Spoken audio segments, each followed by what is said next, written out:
बात करेंगे तांगसान की कुछ मिस्टीरियस पावर्स के बारे में।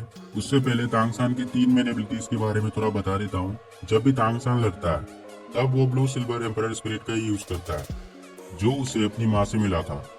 लेकिन जब तांगसान किसी स्ट्रॉन्ग ओपोनेंट्स या किसी ऐसे व्यक्ति से लड़ता है जिसका पावर लेवल उससे कहीं गुना ज्यादा होता है, तब वो हिडन वेपन टेक्निक्स का यूज करता है, जो उसने अपनी पिछले जीवन में सीखी थी। सारे उसके हिडन वेपन्स जहरों से बने होते हैं। और lastly Thang how hammer spirit, जो उसे अपनी पिता से मिली थी। ये तो हो गया तांगसान की एबिलिटी और स्किल्स के बारे में। मैं ज्यादा डिटेल में नहीं जाने वाला, किसी और वीडियो में अच्छे से एक्सप्लेन कर दूंगा। आज हम फोकस करेंगे तांगसान के गॉड पावर्स के ऊपर। जैसा कि हम सभी जानते हैं कि हाल ही के कुछ एपिसोड्स में तांगसान, जाऊ और उसके दोस्त सी गॉड ट्रायल कर रहे थे और अभी तक ट्रायल चल रहा है। सी ट्रायल अभी अंतिम चरण में है, जिसमें तांगसान को हराना होगा सारे सी गार्जियंस को। सी ट्रायल पूरा करने के बाद तांगसान सी गॉड बन जाएगा और रोंग रोंग जाऊ की जगह सी क्वीन बन जाएगी। जब मुझे पता चला कि रोंग रोंग बनेगी सी क्वीन इंस्टेड ऑफ जाऊ, मैं अपना सर खुजा रहा था और सोच रहा था कि आखिर क्यों, जाऊ में क्या कमी थी। And again I am not saying that wrong wrong बुरी है या वो साइड कैरेक्टर है, वैसा नहीं बोल रहा। लेकिन आप सोच के देखो, सी गॉड है तांगसान, तो सी क्वीन जाऊ को होनी चाहिए। मैं ये नहीं कह रहा क्योंकि जाऊ और तांगसान लवर्स है। अगर आप एक न्यूट्रल माइंडसेट से सोच के देखें तो जाऊ powers, agility, knowledge and emotion के मामले में रोंग रोंग से कहीं गुना ज्यादा बेहतर है सी क्वीन ट्रायल के लिए। यहाँ आप कह सकते हैं कि वो उनके लोगों से तांगसान को बचाने के लिए जाऊ ने जो बलिदान दिया था, उसके कारण उसने अपना ह्यूमन फॉर्म खो दिया और वापस एक स्पिरिट फॉर्म में चली गई। इसी कारण से जाऊ सी क्वीन ट्रायल नहीं ले सकती। ये बात भी सही है, लेकिन अभी तक ये नहीं पता चला कि आखिर जाऊ बनेगी क्या जाऊ तांगसान की साइड सपोर्टर स्लैश हीलर बनेगी या फिर उसकी कोई जगह नहीं है सी ट्रायल में। स्पॉयलर्स अलर्ट, आगे सीरीज में क्या होने वाला है वो मैं अभी बताने वाला हूँ। अगर आपको नहीं जानना तो वीडियो को यहीं पे ऑफ कर दो। आगे कहानी में असुरा गॉड एक सक्सेसर की तलाश कर रहे थे। जाऊ को ऐसे सक्सेसर ऑफ असुरा गॉड चुना गया था, लेकिन असुरा गॉड के ट्रायल में फेल हो गई क्योंकि उसके पास डिवाइन पावर की कमी थी। एक लड़ाई के दौरान जब जाऊ तांगसान के साथ जुड़ गई, तब असुरा गॉड की पावर गलती से एक्टिवेट हो गई और असुरा गॉड का मार्क तांगसान के शरीर पे आ गया। तांगसान के पास ऑलरेडी डिवाइन हैमर है जो गॉड लेवल का है। डिवाइन हैमर एक अच्छी सोर्स है असुरा गॉड के लिए। तांगसान ने असुरा गॉड बनने से इनकार कर दिया और उसके बाद उसने कभी भी असुरा गॉड की शक्तियों का यूज नहीं किया। तांगसान ने सिर्फ असुरा डोमेन रियल यूज किया, जो उसे पहले मिला था ओलेना के साथ ट्रायल करते वक्त।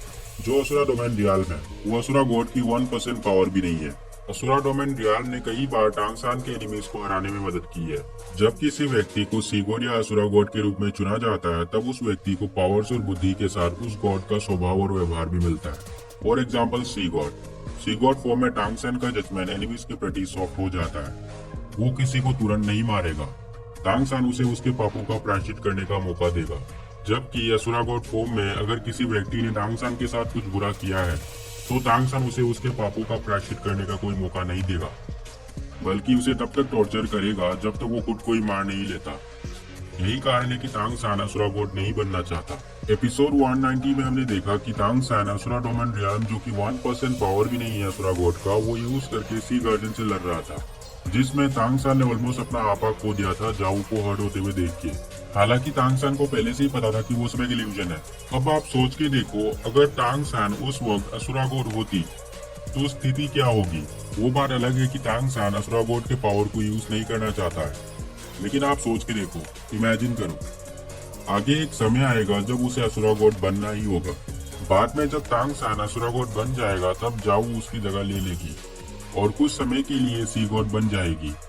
यहाँ पे हमें पता चलता है कि जाऊ जब चाहे सी गॉड बन सकती है। ऐसा नहीं है कि तांगसान सी गॉड फॉर्म में वापस नहीं जा सकता। इसका मतलब ये नहीं है कि तांगसान सी गॉड की शक्तियों को हमेशा के लिए खो देगा।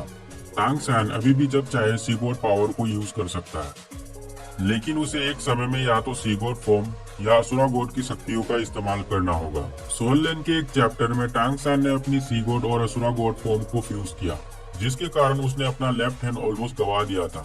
लेकिन ऐसे तैसे करके तांगसान ने दोनों फॉर्म को सक्सेसफुली फ्यूज कर दिया। दोनों फॉर्म्स को फ्यूज करने के बाद उसका लेफ्ट हैंड वापस रिकवर हो गया। उसके बाद से तांगसान कभी भी अपने मन मुताबिक दोनों फॉर्म्स को एक साथ फ्यूज कर पा रहे थे। ये एक्सप्लेन नहीं करने वाला कि आखिर क्या हुआ था जिसके कारण तांगसान दोनों पावर्स को फ्यूज करने के लिए मजबूर हो गया।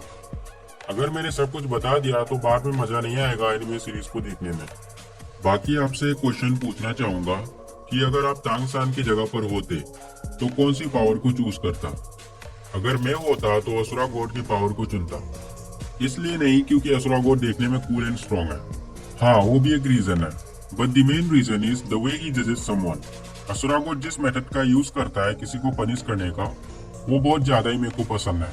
असुरा गॉड के मुताबिक आप अपने एनिमी को ग्रो होने मत दो, मौका रहते ही मार डालो। अगर आप अपने किसी एनिमी को माफ करते हो तो बाद में वो आपको ही काटेगा। अब हमें ये देखना होगा कि क्या नॉवेल और सीरीज में कुछ डिफरेंस देखने को मिलेगा या नॉवेल से कुछ अलग बनाने की कोशिश करेंगे।